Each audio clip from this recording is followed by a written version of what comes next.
I'm saying, are you ready?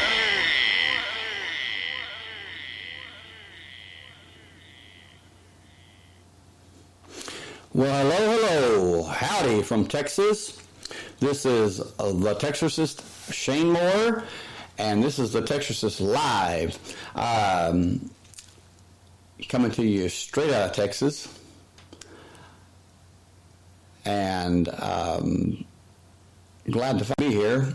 15 minutes late because when I started getting ready for the show, the internet download rate was barely 1 Mbps, and I was like, oh my God. I mean, it's just, so I had to call the internet company and say, hey, what's going on? And we had storms here and high winds and everything. But anyway, they got it figured out, so we're on track, and I welcome you. We will be talking about a very controversial topic, mini topic, really. But it is basically, we all have been programmed from birth, and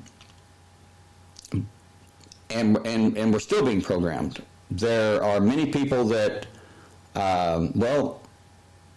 I would say most people are walking around and they believe that they're living life, but they're really not, because they're living they are living because they have been programmed, or they have been conditioned to believe certain things, or to lean a certain way, or to be this or be that, label themselves. And it's a real problem, in my opinion. I think it's the biggest problem, is that when people label themselves and start taking sides or start taking stances on things that they were just told that were true, but they never experienced it for themselves. It's just word of mouth. And I find that very troublesome, very unsettling, to say the least. But we will go very, very deep, and just please, check your belief systems at the door, because if you listen to the information that I have, or my theory, with your belief system, or what you hold to be true, if just for the next 2 hours you could step away and just come into this with a clear mind, and then make up your mind whether or not it's true, could be true, feasible, or if it's just for file 13. I leave it up to you to make up your own mind, and I would encourage you to take part in the live chat and let me know what you're thinking, and questions or personal experiences that you've had. Going to take a short break and get everything set up, and I'll be back in 3 minutes.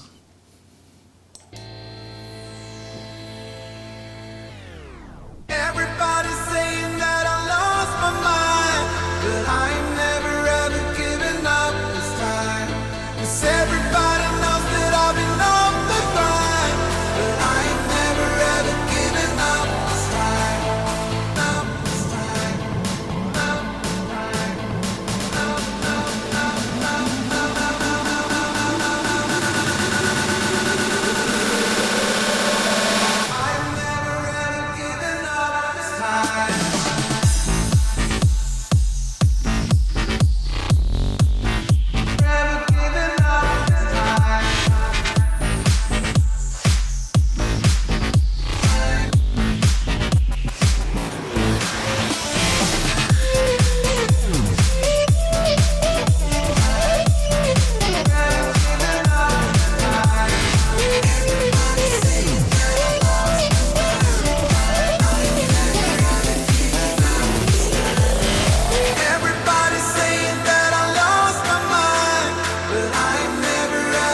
Okay. Are you ready to,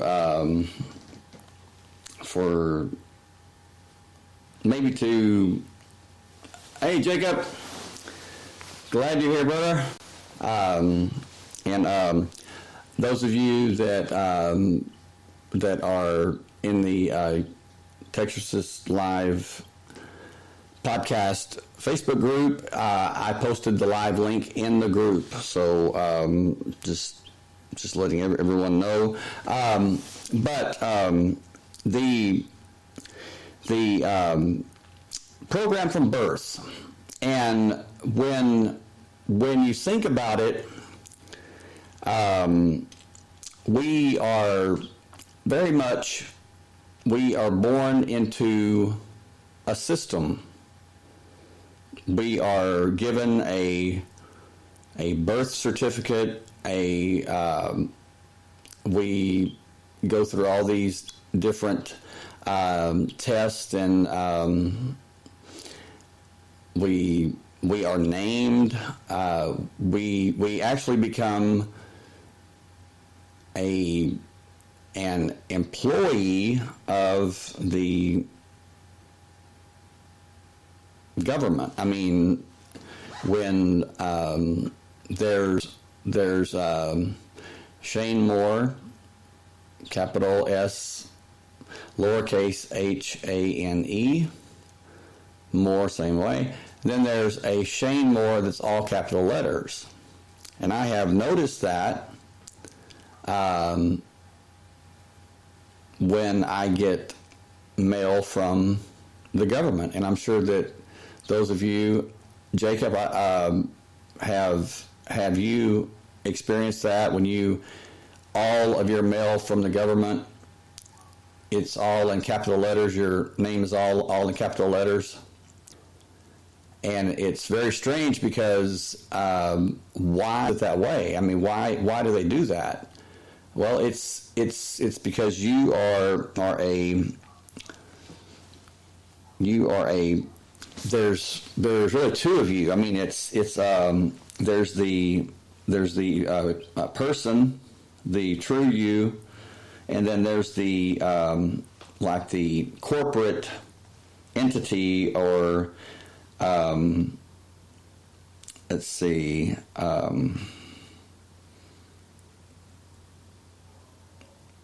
Just one second. I want to make sure that I get this right.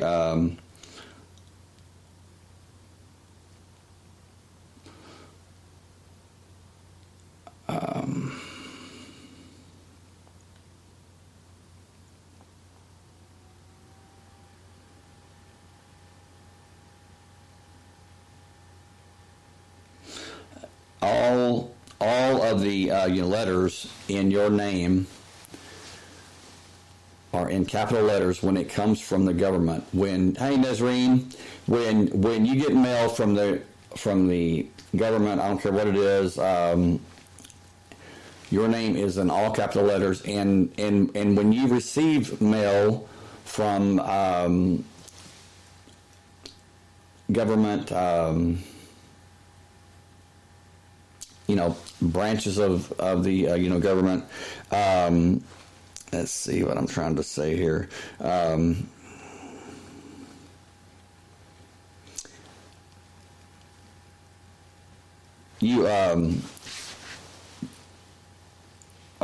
Okay. While your name is written in all capital letters, because the U.S. government is a corporation,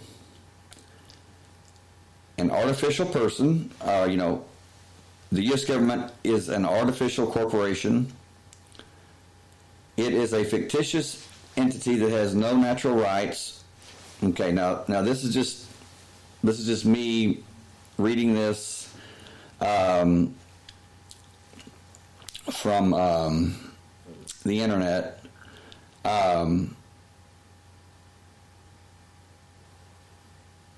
It says, it is important for you to know that your legal name is not the name given to you by your mother and father. Instead, it is a name created by the government to make it easier for you to do business with its corporations. Well, I don't agree with that, but when your parents name you, Well, Jacob, thank you for that, because that's exactly what I'm talking about. Is there are things like this. Jacob says, I have noticed that. I just didn't think much about it, really. That's what I'm talking about. That's the programming. Is you see that, and you know there's something different about it. You know there's something, that's it's off. I mean, it's just weird that every time that you get mail, you get a letter, it's all in capital letters. Why? Well, Jacob says, I noticed it, but I just didn't think much about it.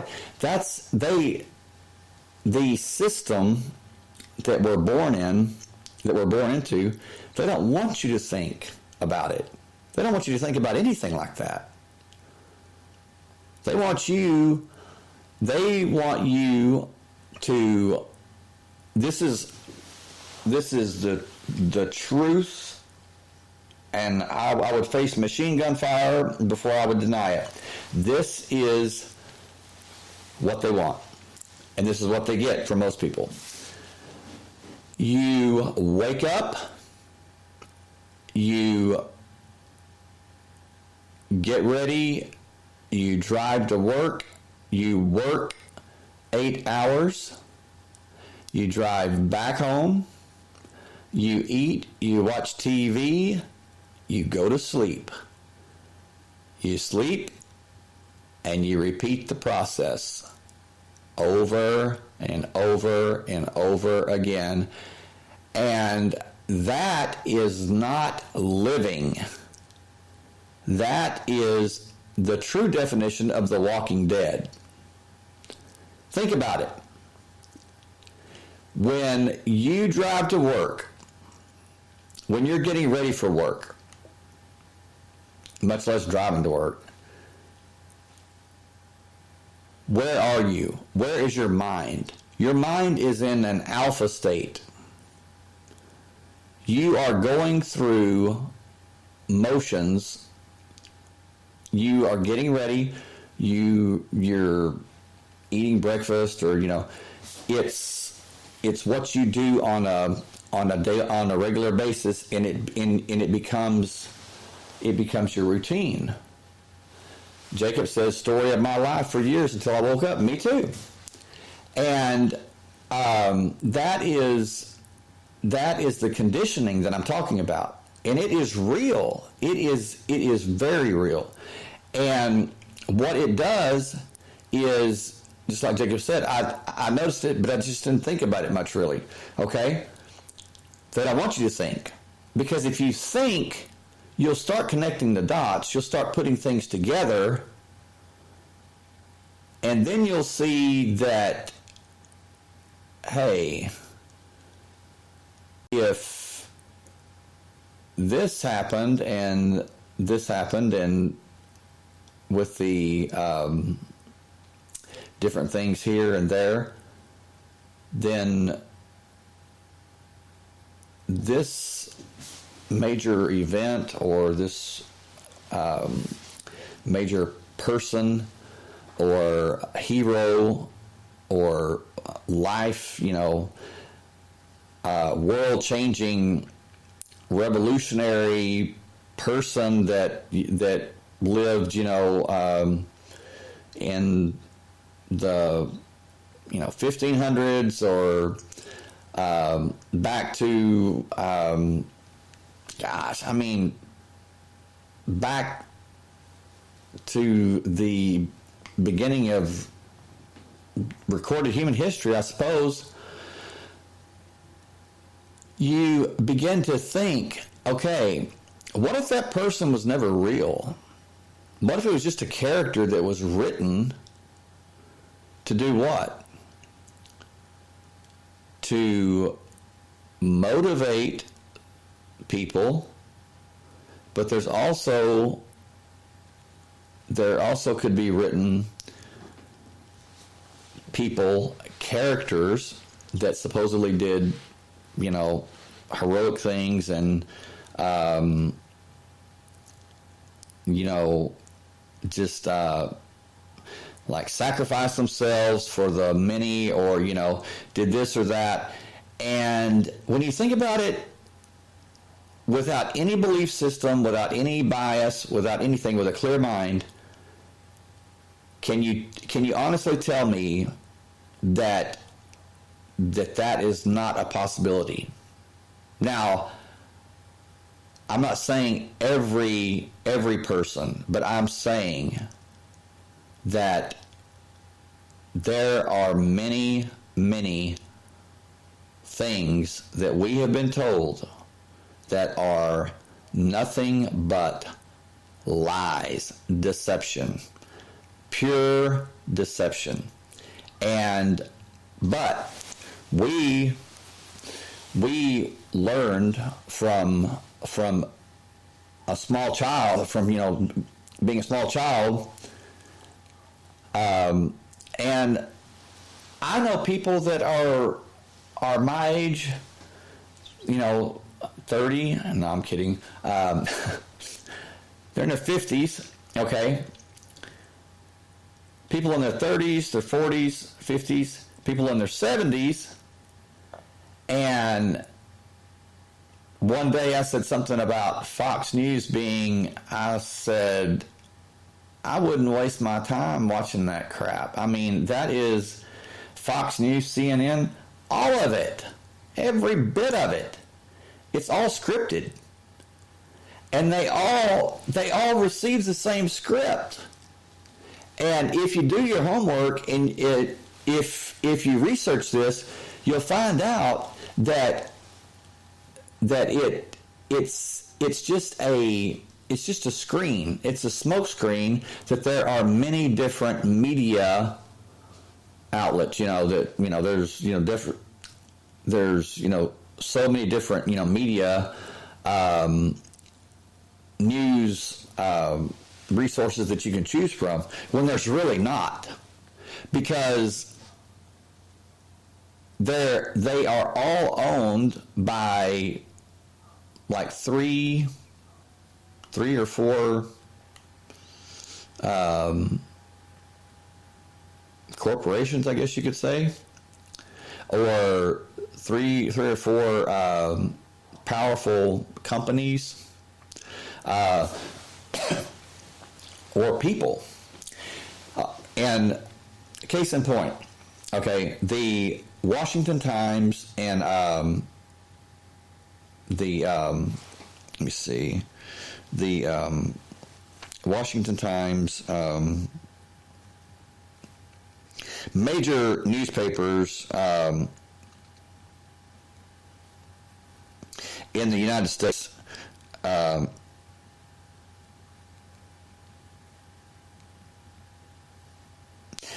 were okay, here it is. The Washington Times was founded on May 17th, 1982 by Unification Movement leader Sun Myung Moon, and owned until 2010 by News World Communications, an international media conglomerate founded by Moon. Did you know that? I've known it for years, but when I tell people, they're like, "No way." Yes, way. The Washington Times was founded and owned by Sun Myung Moon of the Moonies, the World Unification Movement leader that did the mass weddings and everything. And he was a cult leader. But before anything was printed, before any story was printed in the Washington Times for a long time, he had to approve it. Now, what does that mean? That means that those people that subscribed to the Washington Times, they were only getting the news that Sun Myung Moon wanted them to get. And that happens on a scale that you would not believe. I mean, it is unbelievable. And it seems like that it's just impossible that, you know, they could have that much control, but I promise you it is not impossible. They do have much control, and they wield it, and they use it. And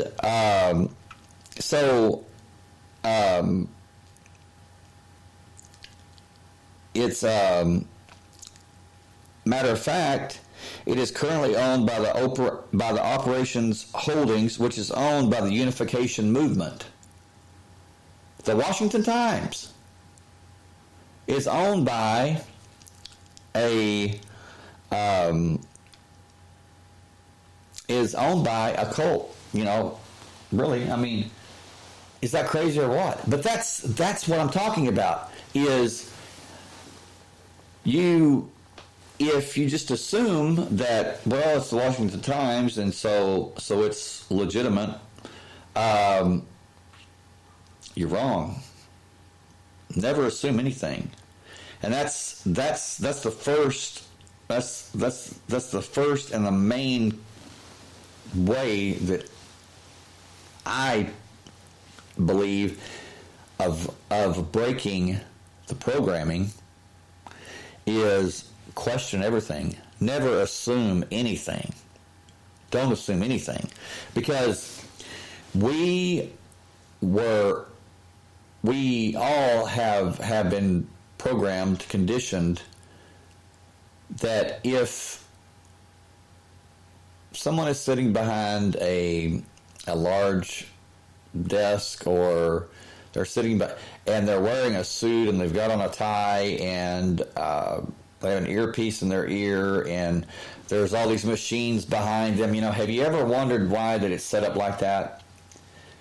Why that they're up, they're, you know, sitting up on like a small pedestal, a little bit higher than you are, or, you know, people if you were there in person, and why that there's usually all this all these machines going in the background, and it's not so loud that it drowns out the reporter's voice, but that's just it. They're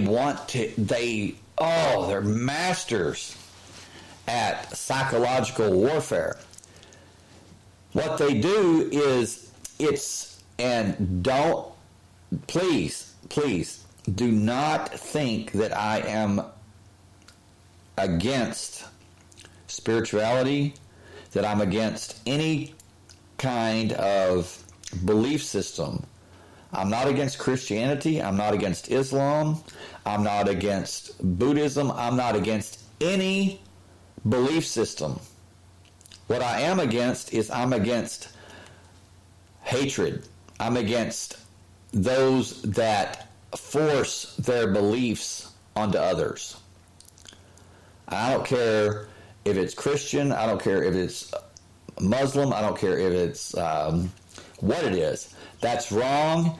It will be wrong tomorrow, and it will be wrong till hell freezes over. Wrong is wrong, and right is right, and that's wrong. And I'm against it. But I am not against any belief system. But what I am against is I am against religion. This pompous show. It's like the Vatican. They hey Cheryl, glad you joined us. The Vatican. They preach. Jesus was they told their priests a long time ago to perform, let's say, harmful things on themselves. Well, not harmful things, but I mean painful things, like put a put a small rock in your shoes so you'll suffer for Jesus. And, or, use the flagellum on yourself, whip your back, and, or wear I believe it's the cilice on their thigh. The Jesuits, Opus Dei, they clamp that on there, and it like stabs into their thigh. So when they walk, it's a continual stabbing, and they're like, "Yes, suffer for Jesus," suffer for Jesus. Well, in the Bible, it says plainly that Jesus suffered once for everyone. So, if they told me that, I would point that out to them, and they may be doing some suffering of a different kind, because they're telling every priest and this monk and like Martin Luther, who to wear cowls of camel hair, really, really rough, and Martin Luther was buying it, he was believing it, and he would sleep in the cold, and he was like, but he was doing good, right? Because he was doing the Christian thing. He was suffering for Jesus. Hey, Mona, be careful. Glad you are. But then he went to Rome. He went to the Vatican, and he saw how they were living in opulence. I mean, basically they were walking on streets of gold, and they were eating the best foods. They were wearing, ornate jewelry. They were wearing the best clothes of that day. And he said, "What is going on here? This is not what they're not practicing what they're preaching at all." Matter of fact,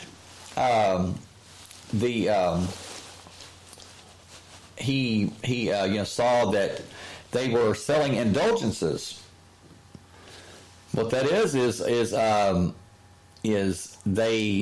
they're selling the opportunity for someone to sin, for someone to knowingly commit a sin, indulge in that sin. But if they pay enough, and again, if they pay enough, there's the money. It always goes back to money. But money's not it. Money, it begins with money, but it ends with power. There comes a point to when they have money to burn, money means nothing to them. It's all about power.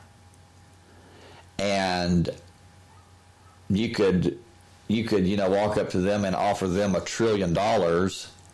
These powers that be, the true powers that be, I mean, the ones that are really in charge, that are pulling the strings, that are telling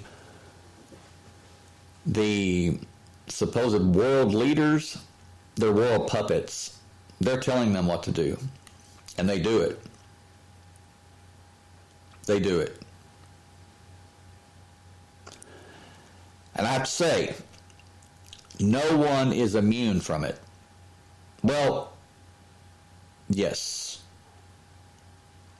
What I meant to say is there is no one refuses to go along with it. But I was wrong. I misspoke. There have been a few that have refused to go along with it. And like JFK. Now, I'm not saying JFK was a choir boy. I'm not saying he was perfect. I'm just saying that he did not play ball. He said he was not going to play ball with the military-industrial complex, and he said that he would tear the CIA into 1,000 pieces, 1,000,000 pieces, or whatever. He was going to end the CIA, and he basically took a stand and said, I'm not following you. You don't scare me. And shortly thereafter, his brains are blown out. Where? Publicly. I'm talking publicly, not just public, public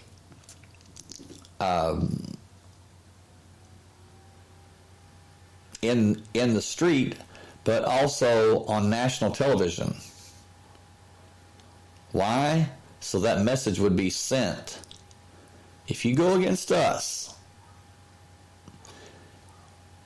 the military-industrial complex, what does this world run on?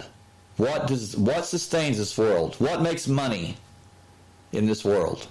War. And what else? Oil. Big oil. And here I am in Texas talking about this. But you know what? I don't give a damn. I really don't. And what I mean by that is I don't give a damn what they think. If they're listening or they hear this and they're like, well, who's he? Well, I could care less. What I do care about is I care about people that they don't realize what's going on. And I was going to say I'm sorry, but I'm not. Today, President Trump. Now, don't start, shoving needles in your voodoo dolls of me. Just hold on. Don't shoot me down. Whoa. Because I know some people, if you begin to say anything about the Bushes or the Obamas or the Trumps, oh man, it's like, all right, we're going to bury you.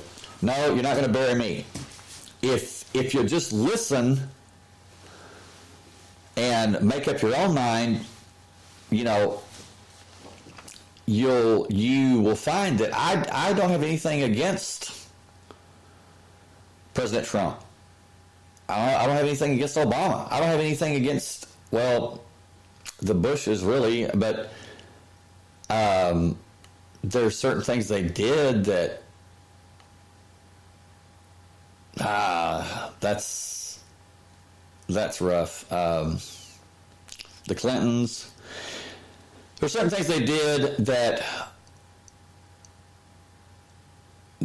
were horrible and were criminal, and right's right and wrong is wrong. When you commit a crime, you should pay. Justice should be meted out to you.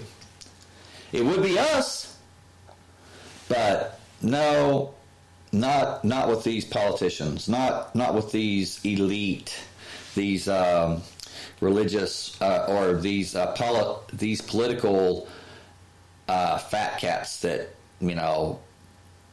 I can't stand. I can't stand politics. Can't stand religion. The hell with them both. Oh, and I really mean that. And but President Trump was giving an interview, and I'm not sure if you heard it or not, but he said he was you're talking about pulling troops out of Syria, but leaving troops behind, and the troops that he left behind, he admitted just as plain as day. He said yes. He says, I told them that I left those troops behind to guard the oil, to protect the oil. And the reporter, the lady, she said, you don't mean that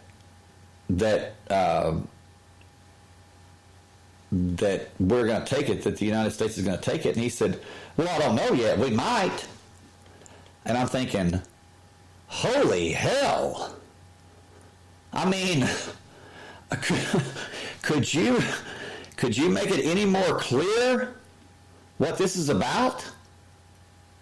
And I said on previous, I don't know, it was like two shows ago, I said, Wesley Clark, look it up, General Wesley Clark, 2007. He came out publicly and said that, or it was 2001 actually, is when it happened. Right after 9/11, he said that he was at the Pentagon and Rumsfeld called him into the office or something, and that said that they had big plans. Well, this guy that was enlisted, he was very high up. I'm not sure what his rank was, but he pulled Wesley Clark aside and he said, "Hey, General," he said, "just wanted to show you something." He said, "This is a classified document." And Wesley Clark said, "Well, don't show it to me." Well, he showed it to him, and he said, it said that the United States would invade and take over 7 countries in 5 years. Okay? And beginning with Iraq, and then Afghanistan, and Somalia, Sudan, Libya, and with the last one being Iran. The last one being Iran. Now, you stop and think about all of those countries. What is a huge driving force? What do they all have in common? Especially Iran, Iraq, oil. And I think that if Syria was one of the 7, okay? Look into that. Research what the oil pipeline wants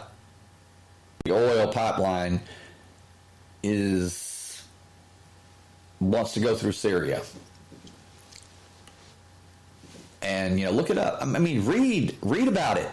About Iran, how if Iran falls, they pretty much have a wide open space. But it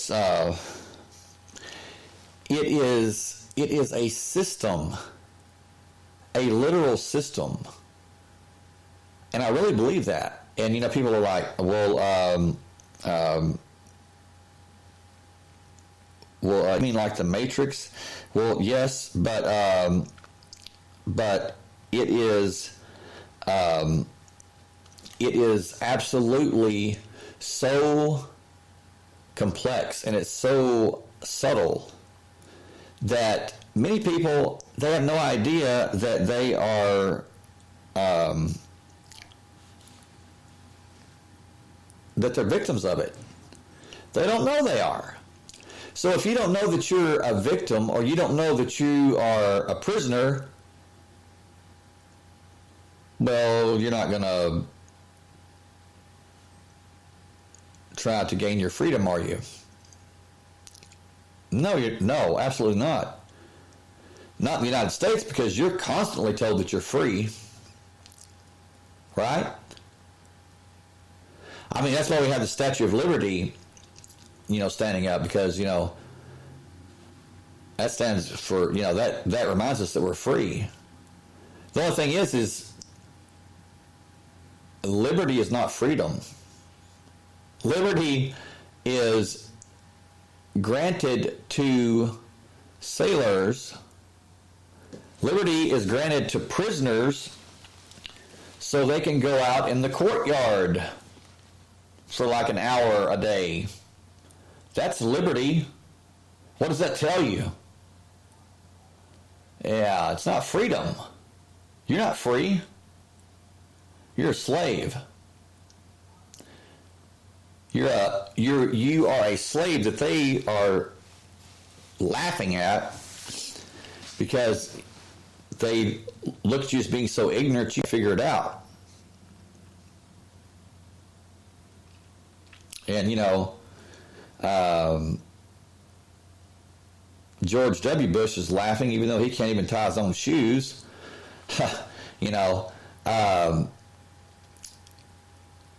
It is really bad. I mean, it is, that's just it. It is not who is the best suited to be president. It is all about the family. It's all about the lineage. It's all about the bloodline. It is all, and I'm not being conspiratorial. This is the truth. And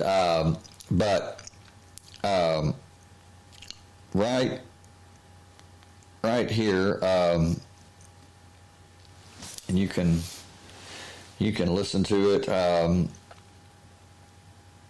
Let's see.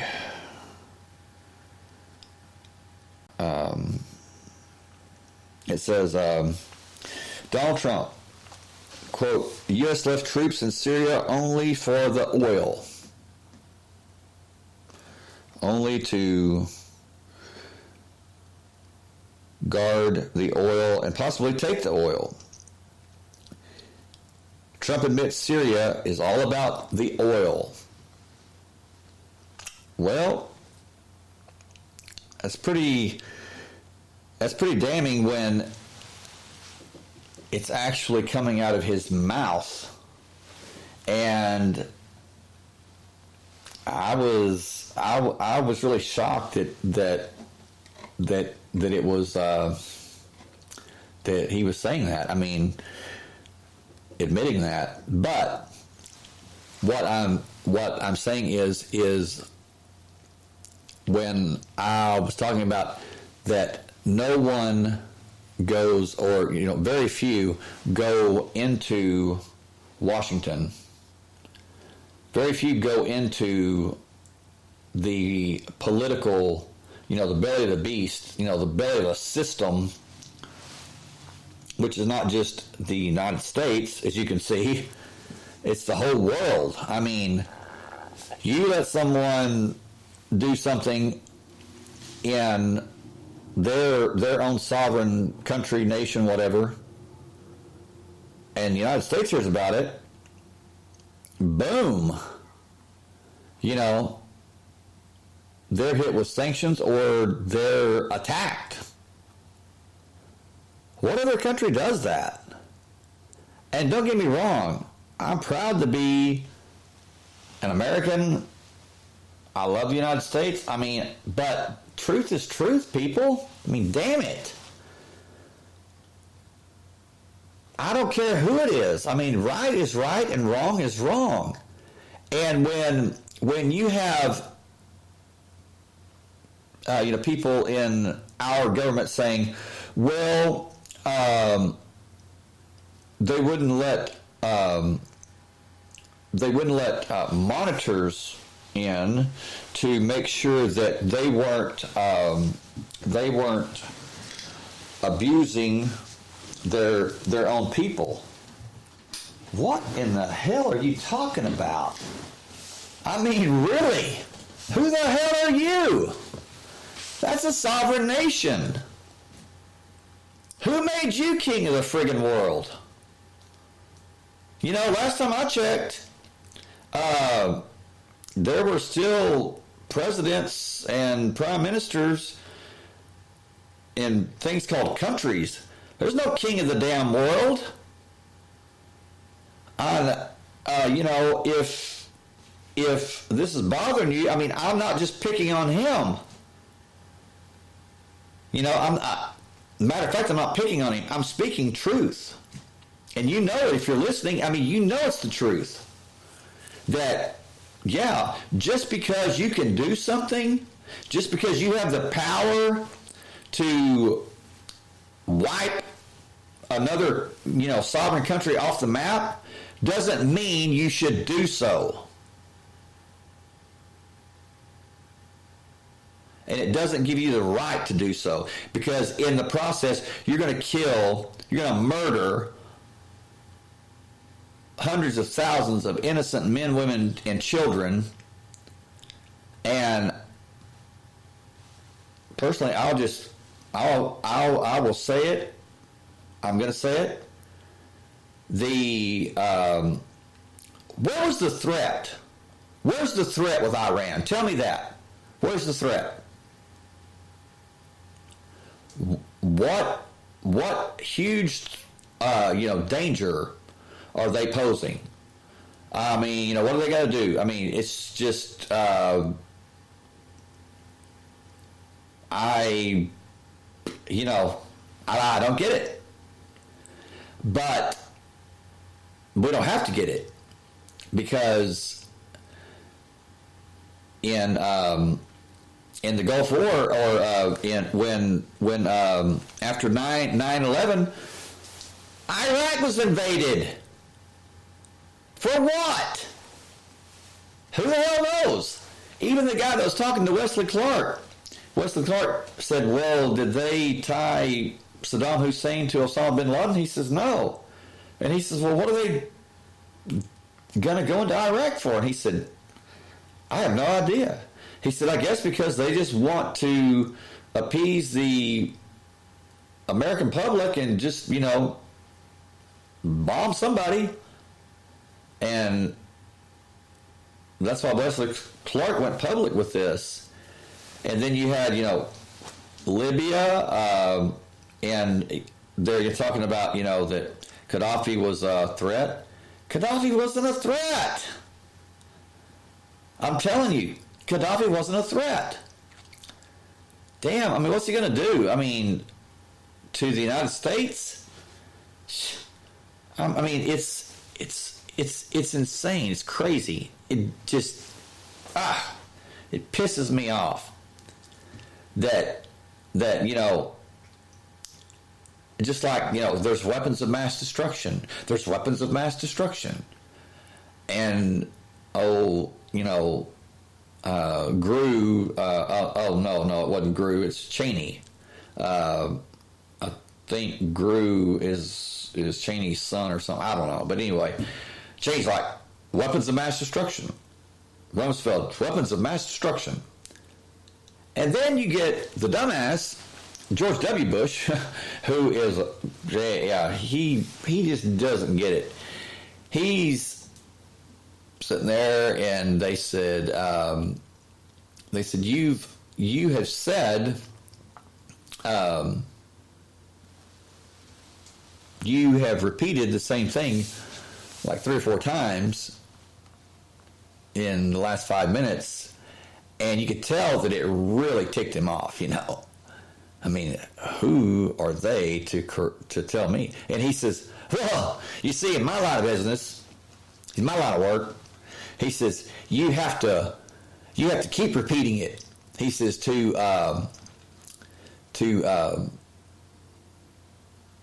further spread the propaganda. And I'm like, whoa. Now, there's a politician that just told the truth. Yeah. Repetition. Yeah, really driving that home, really driving that into the subconscious. Slip in, and people, what happened? People were walking around saying, oh my God, that nut job over there in Iraq who's saying he's got weapons that could just kill the planet, everybody on it. I'm like, well, where are they? Well, he's got them hidden, he has them hidden on the moon, it's like he has them hidden on Mars and Jupiter and Venus, man. You just don't know. I mean, because I heard this from the government, It's like, well, okay. Let's say he does have weapons of mass destruction, but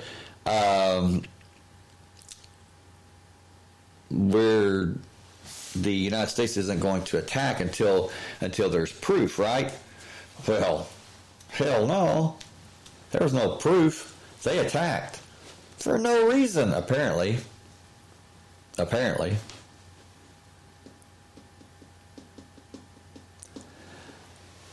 And then that's the political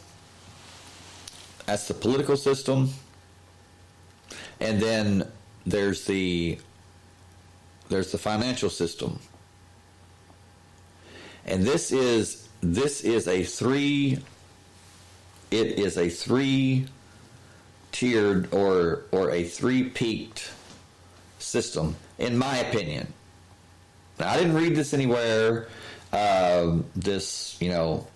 Like the three pyramids in Egypt, it's like the three systems that, or the three programs that run this system.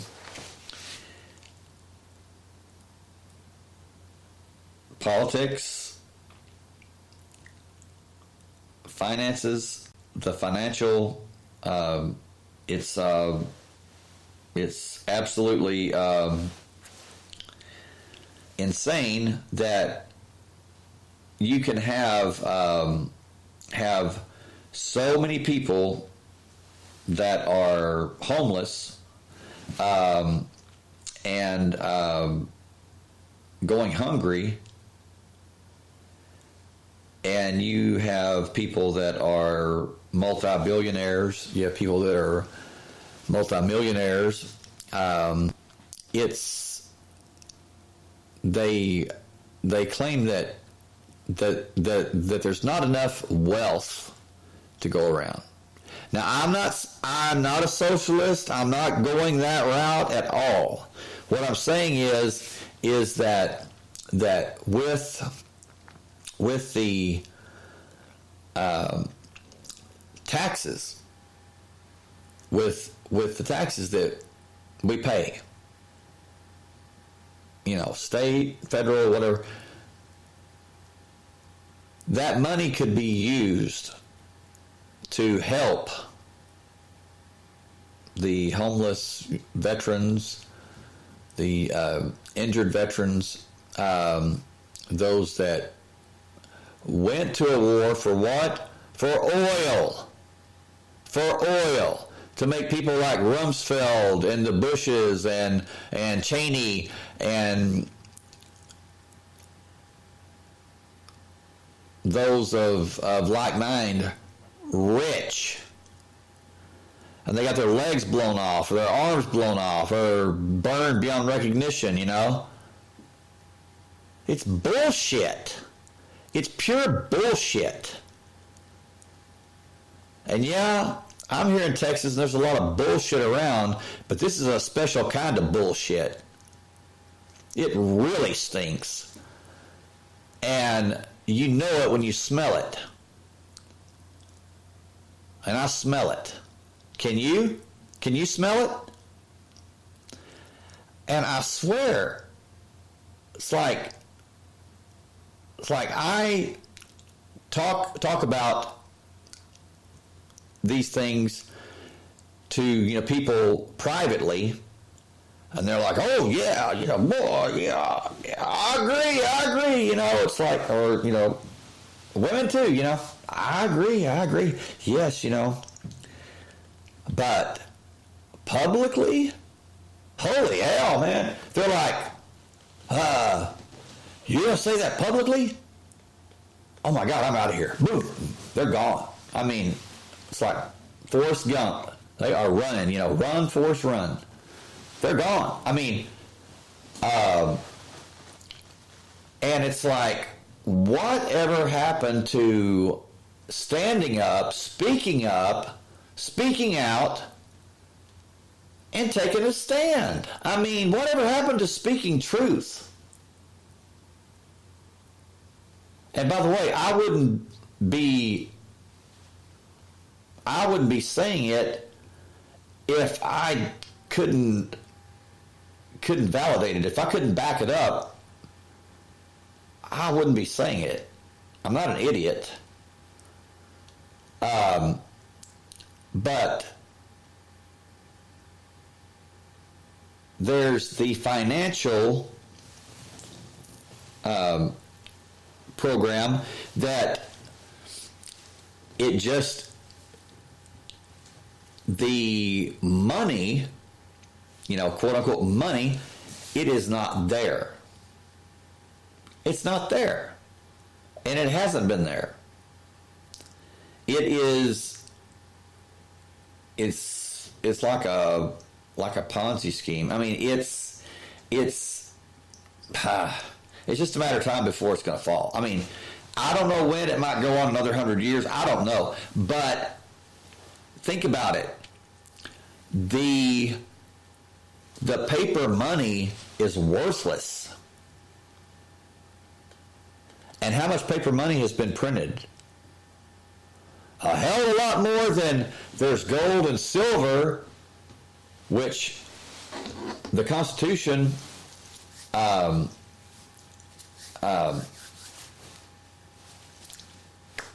says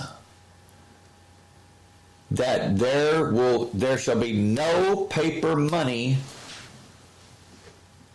issued or used, like I owe you, that gold, the real money, or I owe you that silver, the real money. Well, how did that happen? Wow, that's crazy, And well, Federal Reserve. The Federal Reserve. Isn't it strange the Federal Reserve has nothing to do with the federal government? The Federal Reserve, that they just use the word federal because they know that most of the people, the masses, in the United States are so conditioned and so programmed and have accepted the program without questioning anything. Well, it's the Federal Reserve, and they'll think, oh, okay, it's a branch of the government. And you know what? They were correcto mundo. Because when people find out the federal government has nothing to do with, when they find out the Federal Reserve has nothing to do with the federal government, other than lending them money on interest, hello? Yeah, that's what they do. The Federal Reserve is a private company, and it lends money to the government on interest. And that's why that the deficit will never, in my opinion, it will never be paid. I mean, it will never be caught up with. But now it's even worse because now it's digital. It's digital. Credit cards, you know, you just go online, you type in, you know, it's to the point now to where that it's digital money. And I'm not talking Bitcoin, I'm talking digital money. Digits. Like, you just add a 0 or 2, and you know fix the books, and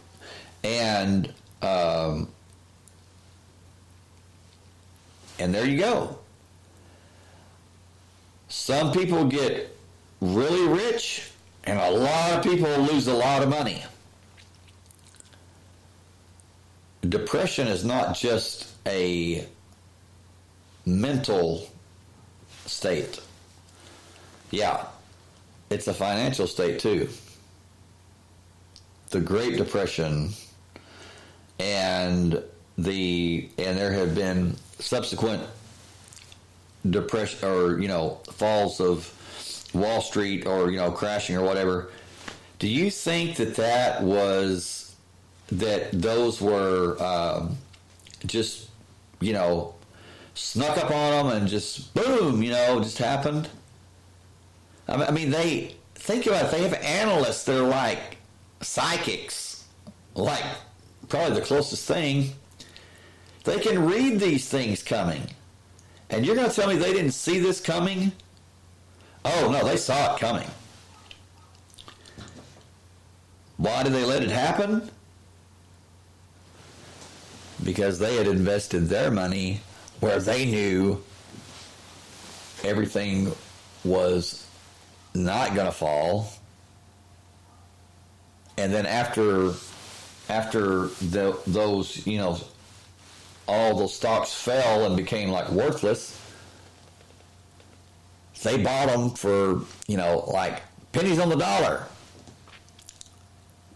And because they knew that they would be, that those companies, they knew which would come back and which wouldn't, and those that wouldn't. So they become doubly rich. They play both sides. And so yes, it is, in my opinion, it is very much they know exactly what they're doing, and their reasoning may be, well, yeah, we let it happen, but we didn't do it. Oh, no. Don't go there. Do not go there. That's bullshit. And, I know that sounds like, well, take it how you want to, but there's no other term to describe that. It is bullshit. Bullshit. Yes, anyway, every language, it's bullshit. If you know it's coming and you don't do anything about it and you let it happen, but you didn't do it, yes, you did. You're just as guilty. In my opinion. So that's the financial. And I would say, I'm not trying to spread fear or whatever, but I would say that before, I would be afraid of World War III, I would be afraid of Wall Street like collapsing, or just this horrible, like huge financial plummet of that would make 1929 look pale in comparison. That's what I would be more concerned about, because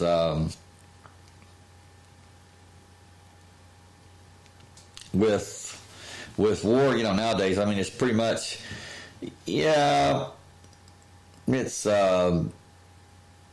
when you go nuclear, nobody wins. I mean, and they know that. And you know, you get someone that's a complete psycho. Yeah, that's going to be bad. Wouldn't want to be that guy, but I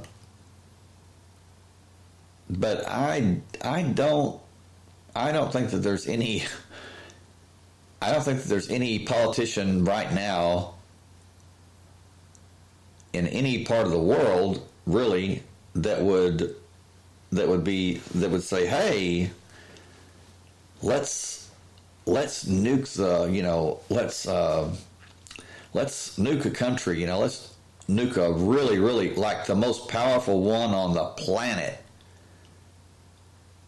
Yeah, that level of ignorance, that's profound. It's so ignorant that it's profound.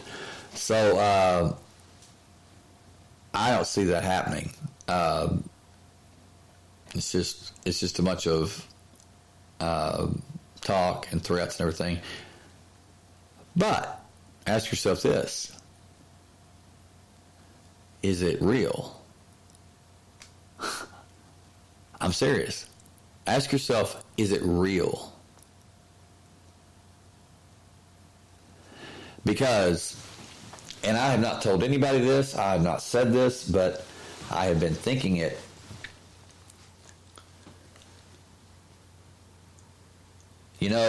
It could all be, and I'm just saying it could be, if you think about it, it could be wag the dog. Or, yeah, wag the dog. If you think about it, Iran, I'm not saying it's true, but I'm just saying, if you think about it, Iran and the United States, and I'm talking about deception on a scale that is unbelievable. It is undescribable. I mean, it's hard to comprehend it, but it is possible that there are leaders in Iran, leaders in Iraq and Syria, and they're saying yes.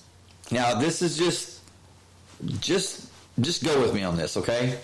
And tell me if this is feasible. Because if it's feasible, then it's possible. Tell me that it's not feasible, that it's not possible, that it's a big psyop, psychological operation where they're doing all of these threats and these what I would say red flags. They may sink a ship, or they may shoot a plane down, which I don't know if Iran shot that plane down or not, but who knows? Could be anything. It could be that they're not really against each other, but they have to make it appear that way. So they can both make money. They can both make a profit.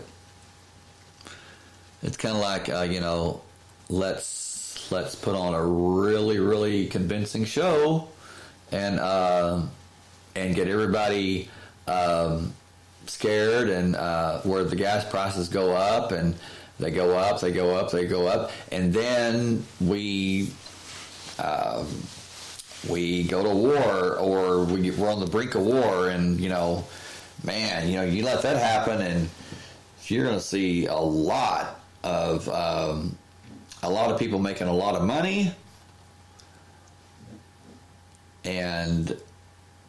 but they're also going to be safe, because if that's the case, then there's no real threat there.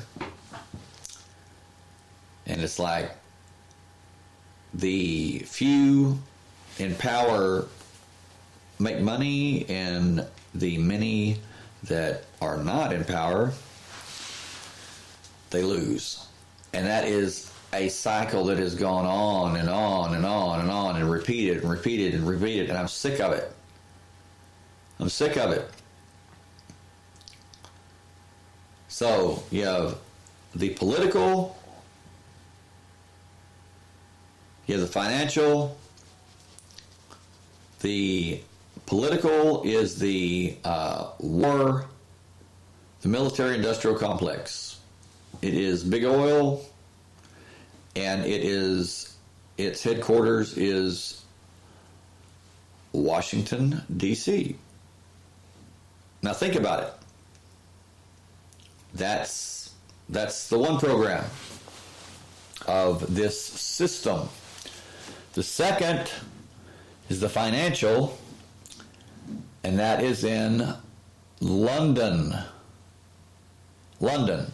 Everything, goes through London, like the actual London, like the Vatican is its own country.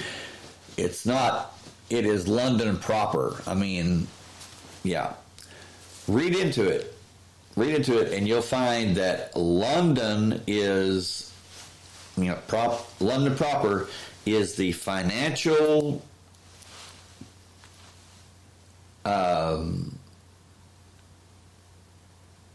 headquarters of the entire world. Just, look it up, read it.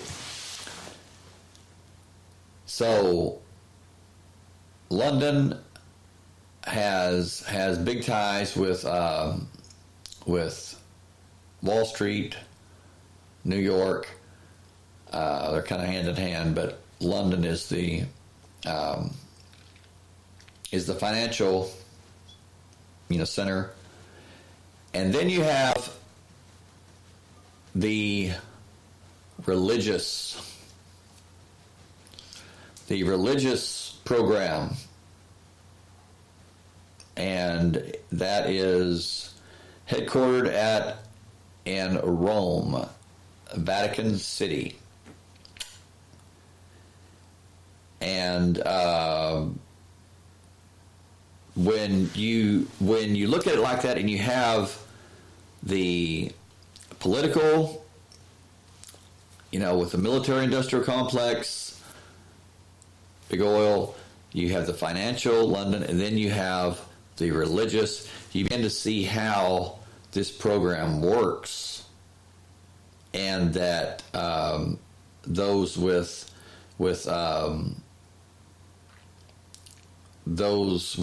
the few with the most, I'm talking about money and power, the Rockefellers and the Rothschilds,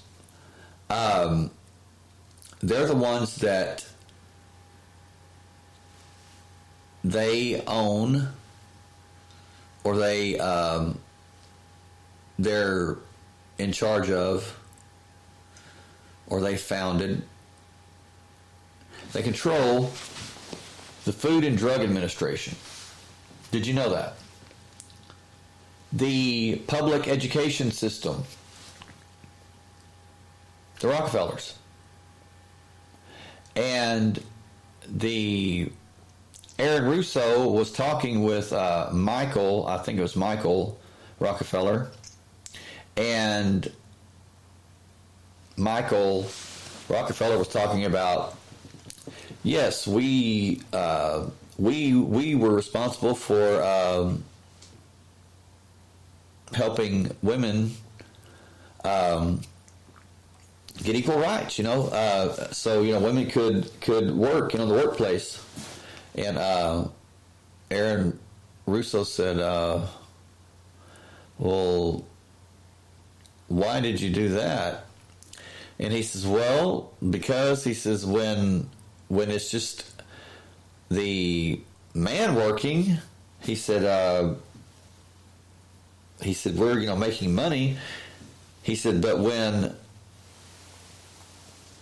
with the husband working, he said, we're making money. He said, but with the wife and husband working, he says, we make like double the money.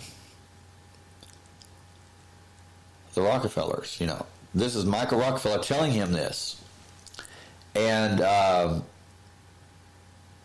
he said it's not because we give a damn about women. He said about them being equal.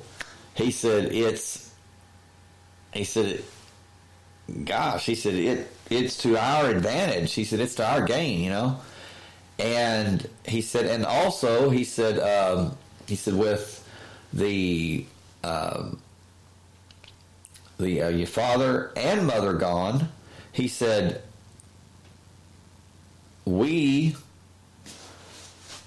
basically raise their children in public schools,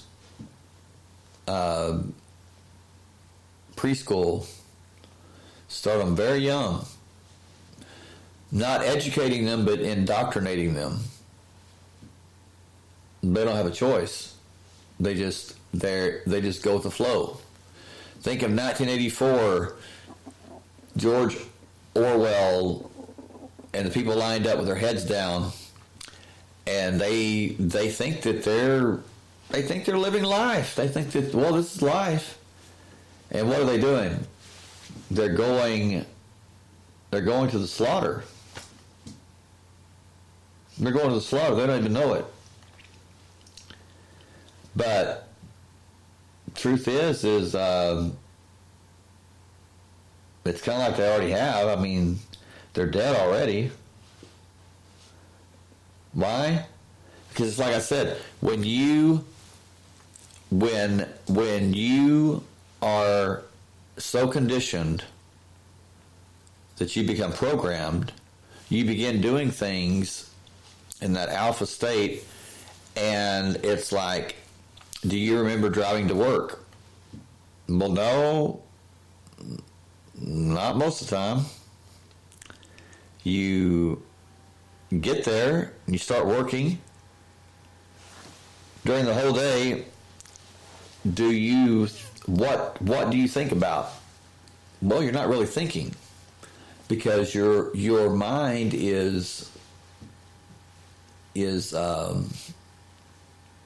filled with your job, keeping your job, this and that, pleasing the customer, saving lives, whatever.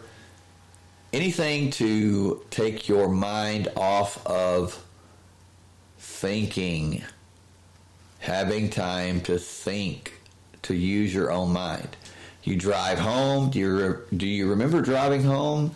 Not really, because when you're driving, most people have the stereo on, the radio on, or they're talking on their cell phone, and they don't really recall getting there, the way there.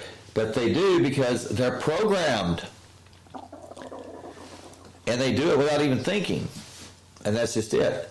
No thought. No thought. They don't want you thinking.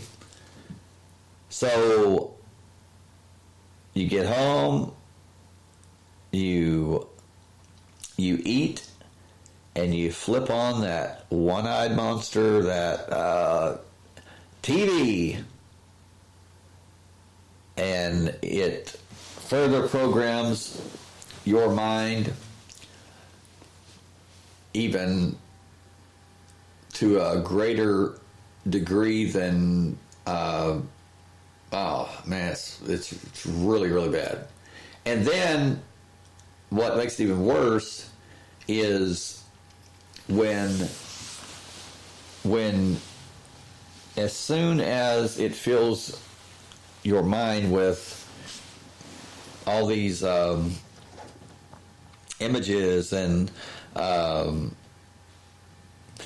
messages and programming, what do? You go to sleep. You go to sleep. And that really drives it home. And then, boom, alarm clock goes off. You do it all over again.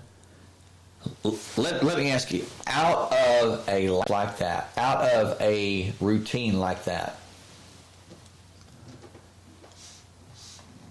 if you, at the end of your life, if somebody said, okay, what was your life like? Wouldn't it be sad when you couldn't remember because you had unknowingly been programmed? You were living because you were being influenced, you were being affected, you were being guided or deceived into going a certain way, doing certain things, believing certain things. And this is something that I just have to say. When people use religion, when they use use fear to control people, it's like, Christianity, or, well, not in my case. I don't view that as truth. When they say, okay, if you don't do this and you don't do that, if you, it's always weighing people down with guilt. And I heard so many people say, well, I went to church because I felt bad and I left feeling worse. It's like, what in the hell? It's like I went there to be lifted up, and I was told that I was this horrible, monster that should burn in hell for all eternity, and this fear-based gospel or whatever. That's not it. And it's because if you have to scare someone into loving you, if your husband or your wife, if you had to tell them, okay, if you don't love me, I am going to set you on fire forever, and you are going to burn and burn and burn and burn. Well, yeah, they probably say they loved you because, they don't want to burn, right? So is that love? No, it's not love. It's duress is really, it's, it's being forced to. I just don't see that. I won't go into it, now because we're kind of running on time, but the religious system is the most in-depth, and it is the most it is the most detailed, the most complex, even more so than the financial and the military industrial complex.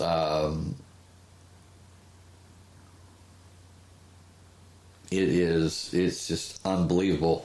But people say, well, say, well, when Adam was created, or when Eve was created, and I used to be one of those people, and but now I'm like, well, what if it wasn't actually just one man and one woman? What if it was, say, a group of people, or many people, and it's just, speaking in the singular and not the plural, and they're like, oh no, they found the bones of they found Adam's skeleton, really. Okay, and how do we know that's Adam's skeleton? Well, it's just, you gotta have faith, man. No, don't. That is ludicrous. That's ignorant. That's stupid. Adam's skeleton. Are you kidding me? Or, somebody comes up and,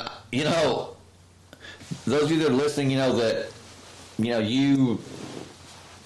I'm not making fun of anybody. I'm not picking on anybody. But I have had like 2 or 3 people say, I have a piece of the true cross. And I'm like, what cross? Well, the cross Jesus was crucified on. Oh, really? You've got a piece of the true cross. Wow. That is incredible.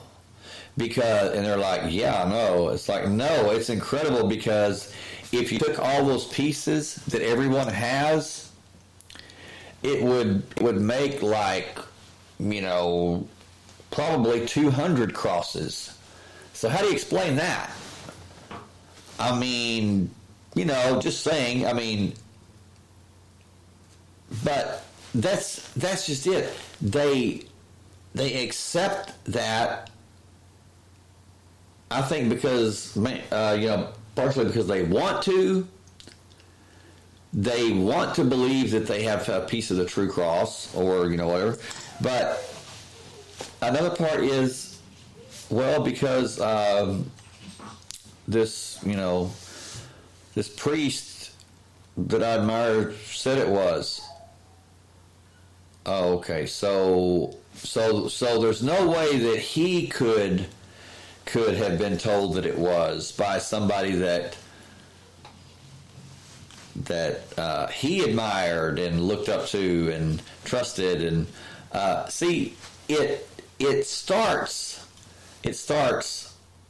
somewhere. It starts, and it just takes one generation. It's been proven. It just takes one generation to change the way of life. By what? By belief system. By the beliefs, by what people believe. And Napoleon said, if you tell a lie long enough, it eventually becomes truth.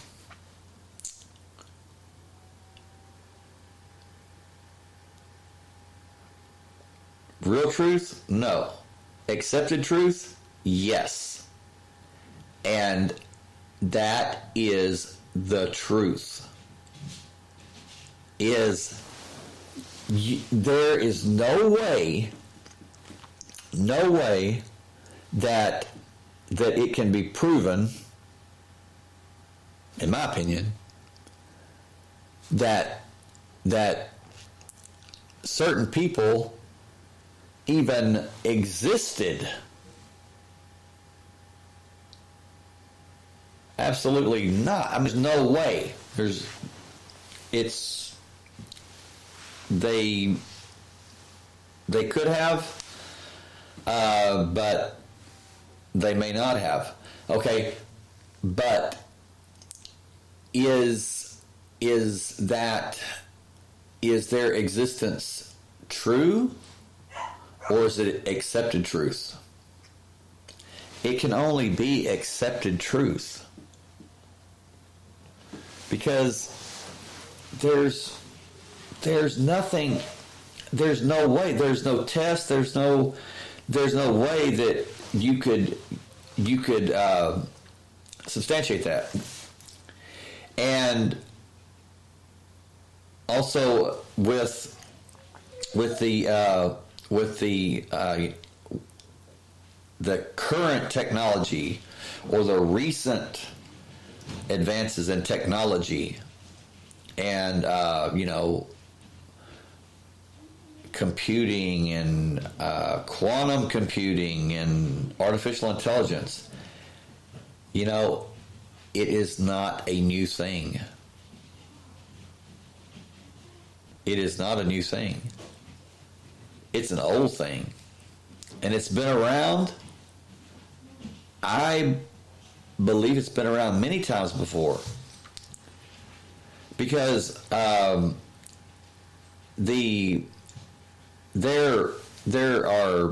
are signs. There are clues, evidence that we are not the first, more like the sixth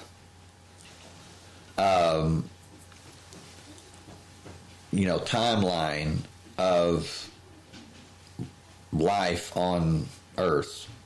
Whether it was humans or what, I believe that Adam and Eve, the narrative, that this is the sixth, that the sixth began with them, and that it is the sixth. Okay. The reason that I say that is because off the coast of Japan, in the deep parts of the oceans, and I forget where, but mainly off the coast of Japan, there are these huge, very, very large statues, just that probably weigh, hundreds of tons, maybe. I don't know, but the divers that were swimming by them, these things are massive, huge, and very, very detailed. It took great intelligence to make these things and everything. And then it's underwater, right? Okay, well, there's different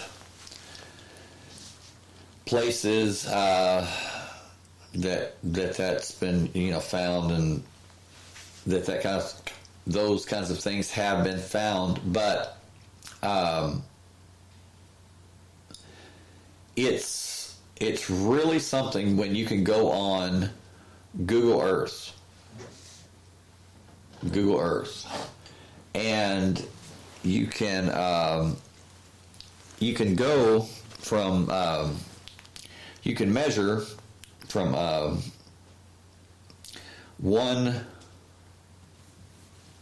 point to another point. Say these major points like the Great Pyramid, or Giza, okay, and Stonehenge, and Machu Picchu, places like that Jerusalem, the Temple Mount, Mecca, okay. What you find is that that there is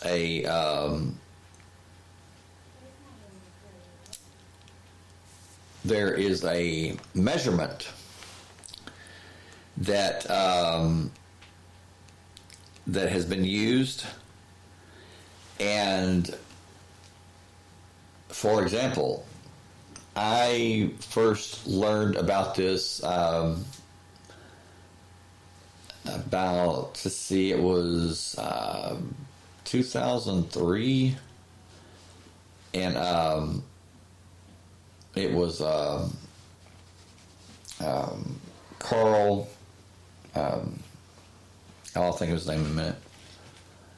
But he began measuring distances between certain places, power points on the earth, or sites where there were people that made pilgrimages to these sites and everything. So he started doing measurements, distances, and wasn't coming up with much in most of the case. But when he began measuring in nautical miles, like the nautical miles, he found something very interesting, such as from the Western Wall in Jerusalem, in Israel, to the Kaaba in Mecca is 666.6 nautical miles. Now that would be like, okay, that's just a fluke. Until you find out that the distance between, and I'm going to slaughter this, Teotihuacan, Mexico, that vast temple, or the what looks like a computer board from the air, to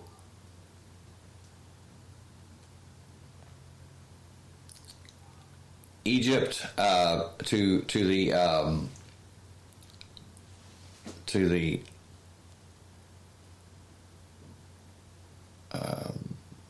what's it called, the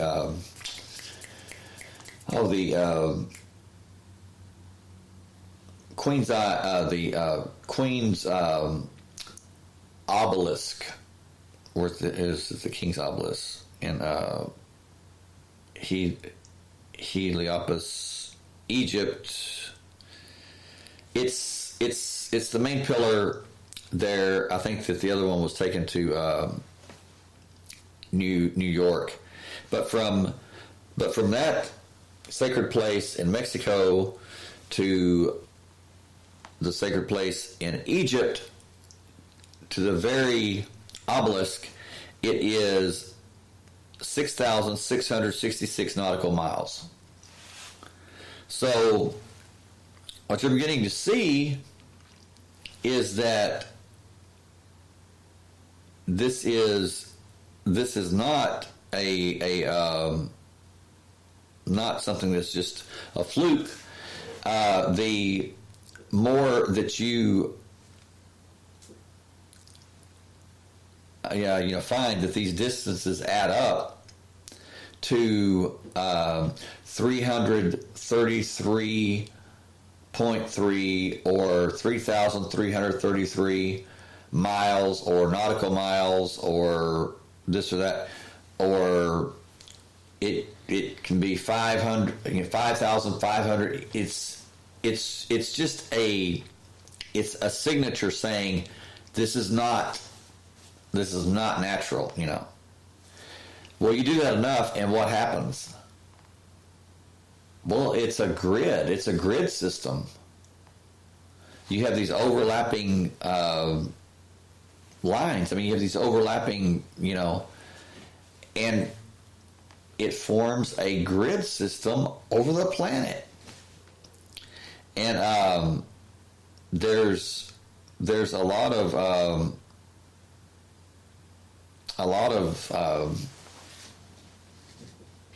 people that say that is otherworldly technology, and that there are different, vortices that on these sites where these ley lines, which would be, in my opinion, grid lines, what I'm talking about, where they cross, that's where a lot of power comes from. But something that is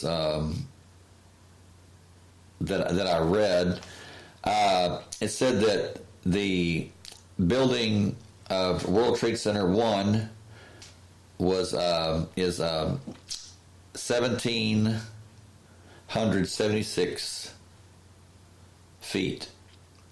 World Trade Center 2, 1,270 feet. World Trade Center 3, 1,155 feet. World Trade Center 4, 975 feet. World Trade Center 5, 743 feet. World Trade Center 7, 741 feet.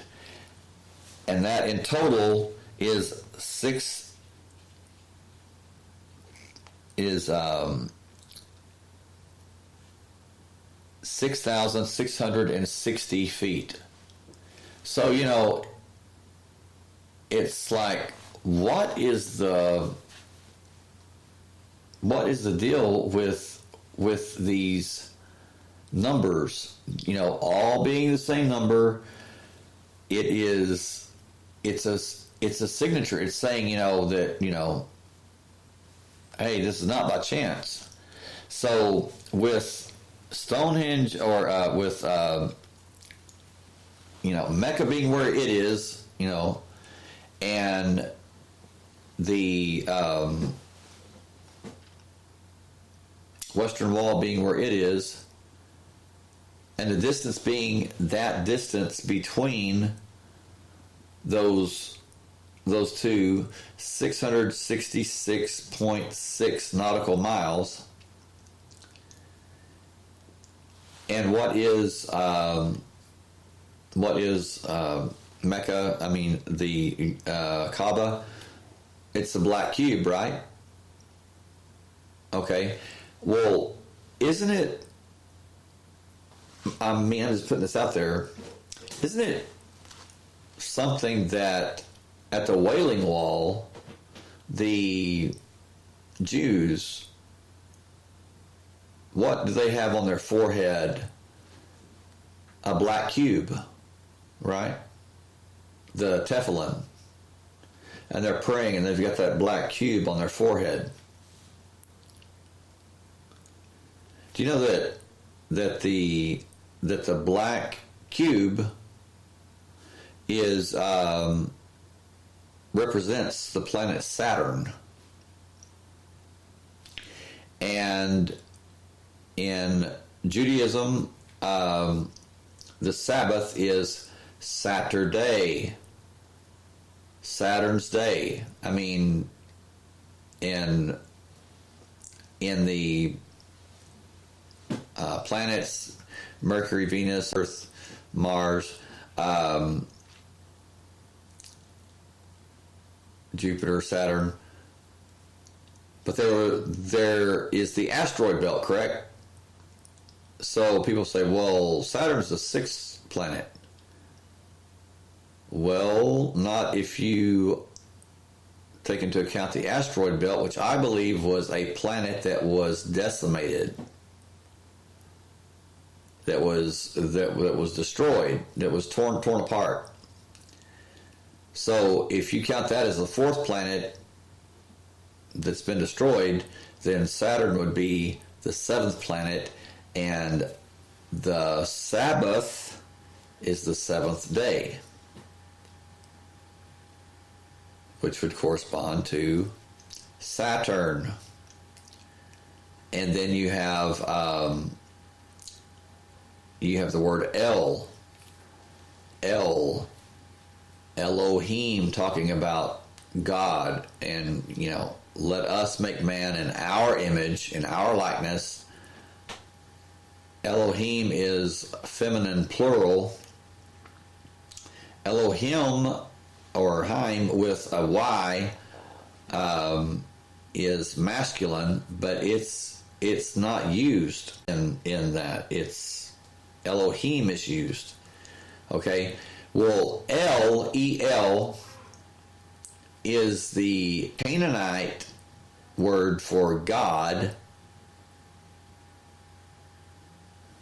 and it can be any God really, but it really was used and applied to Saturn. The Greeks referred to Saturn as Kronos, which later became Father Time. So, and I will close with this, and we will pick up tomorrow night, same time, same place. But in the Bible, Jacob, who later became Israel, he says that God appeared to him as El Shaddai. El Shaddai. And that word or that name actually does not refer to the Almighty God. I mean, I'm just speaking truth here. I'm just speaking facts. In the Hebrew, it does not mean the Almighty God. And people, they never question that. It's like, okay, it's El Shaddai appeared to, and that's the Almighty God. No, that's not what it's saying. I mean, plain and simple, it is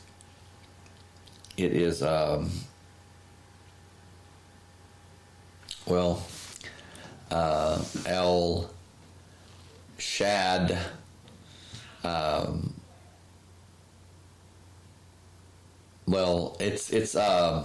it's the God of the mountaintops. It's actually what it means. And the two mountaintops was two mountaintops. And Shad in Hebrew means breasts. So you can see where that name El Shaddai comes from, or you can see why in Genesis, when it says, "Let us create man in our image and our likeness," that it's actually feminine plural. Shad in Hebrew means breasts. Okay, El Shaddai means literally means the God of the mountaintops, or God of the breasts. So there you go. It's now, I'm not saying God is female. I'm not saying that. I'm saying I believe from what I've researched, what I've studied, is that God is both. Male and female, He created them in His image. So that there's so much more, and I just don't have time tonight to go through it. And I know that you don't have time to listen to it because we have to get some rest. But anyway, if I know that this was we were going really, really hard, deep and everything, but I just wanted to set the groundwork before really get into the deep stuff, and just to kind of give you an idea of, nothing is off the table. Politics, religion, whatever.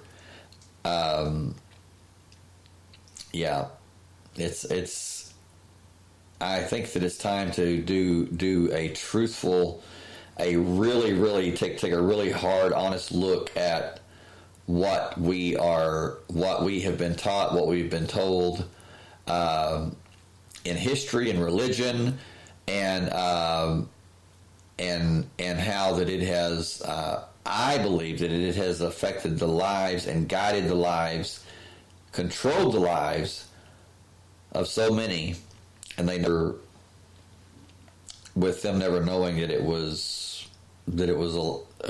all deception. Not all of it, but there's some, and we'll get into that tomorrow night. But anyway, I appreciate everyone that took part in the live chat tonight. If you like the show, please hit that like button, and if you want to send me a message, if you want to send me an email, you can send me that at the Texarsis Podcast at gmail.com. If you want to talk about possible show topics, or you want to maybe share your story, your experience on the show, we can talk about it, and we'll see what we can do. Or if you're having problems and you need someone to talk to, confide in, need help or whatever, contact me, and we'll talk, and if I can help you, then we'll find someone who can. Anyway, love and light to you all. Love you all. Good night from Texas. See you next time.